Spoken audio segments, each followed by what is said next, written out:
ഇത്തവണത്തെ ഓണം വളരെ സമാധാനപരമായിരുന്നു. എവിടെയും ഒരു തരത്തിലുമുള്ള പ്രശ്നങ്ങളുണ്ടായില്ല.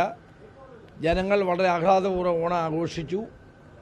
അതോടൊപ്പം തന്നെ ഒരിടത്തും പറയത്തക്ക ക്രമസമാധാന പ്രശ്നങ്ങളോ മറ്റൊന്നും ഉണ്ടായിരുന്നില്ല.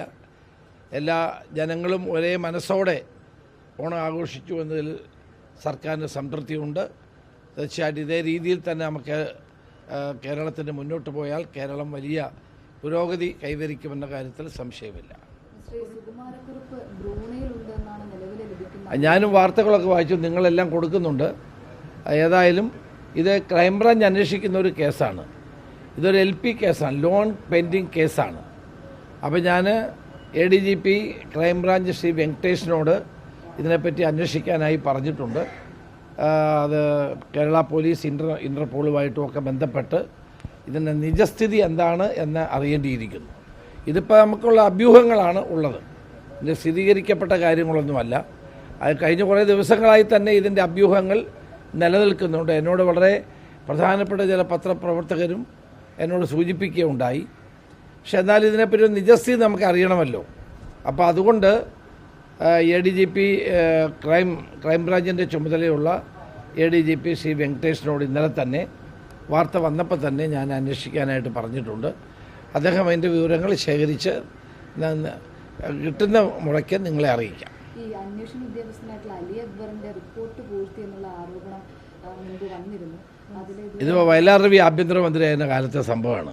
40 വർഷമായി, 40 വർഷത്തോളമായി. ഇതെന്ത് പൂഴ്ത്താനാണുള്ളത്? ഏതായാലും അന്വേഷണം നടക്കട്ടെ, അന്വേഷണത്തിലുള്ള വസ്തുതകൾ പുറത്തു വരട്ടെ. ഇത് ശരിയാണോ തെറ്റാണോ എന്നുള്ളത് നമുക്കറിയില്ലല്ലോ.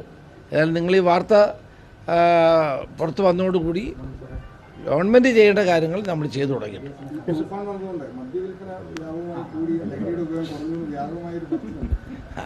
അതുകൊണ്ടാണെന്ന് ഞാൻ പറയുന്നില്ല. ഏതായാലും ഇപ്പോൾ തുഫാൻ ആഞ്ഞടിക്കുകയാണ്, അത് തുടരും. 2ാം ഘട്ടം ഓണം കഴിഞ്ഞാൽ ആരംഭിക്കും. തദ്ദേശ സ്വയംഭരണ വകുപ്പ് മന്ത്രി ശ്രീ KM ഷാജിയുമായിട്ട് ഞങ്ങൾ വളരെ വിശദമായ ചർച്ച നടത്തിയിട്ടുണ്ട്.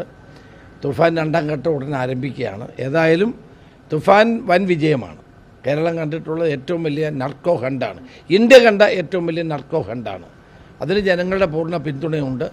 എല്ലാ ആളുകളും രാഷ്ട്രീയം മറന്ന് കക്ഷി രാഷ്ട്രീയത്തിന് അതീതമായി എല്ലാവരും ഈ പദ്ധതിയെ സഹായിക്കുന്നുണ്ട്. അത് നമുക്ക് മുന്നോട്ട് കൊണ്ടുപോകണം. അത് നമ്മുടെ നാടിൻ്റെ ആവശ്യമാണ്. തലമുറകളെ രക്ഷിക്കാനുള്ള ഒരു വലിയ ദൗത്യമാണിത്. അതെല്ലാവരും സഹകരിക്കണമെന്നാണ് വീണ്ടും വീണ്ടും എനിക്ക് അഭ്യർത്ഥിക്കാനുള്ളത്. ഒരു കാര്യം കൂടി ചോദിച്ചത്, ഈ സണ്ണി എം കൽക്കയുടെ ഒരു വിവാദ പ്രസ്താവന നടത്തിയിരുന്നു ശബരിമല അയ്യപ്പ സ്വാമിയുമായി ബന്ധപ്പെട്ട്. നിലവിൽ കേസ് എടുത്തില്ല എന്നൊരു വലിയൊരു ആരോപണം ഉയരുകയും ചെയ്യുന്നു. കേസൊക്കെ എടുത്തിട്ടുണ്ട്. കേസ് എടുത്തിട്ടുണ്ടല്ലോ ബന്ധപ്പെട്ട്.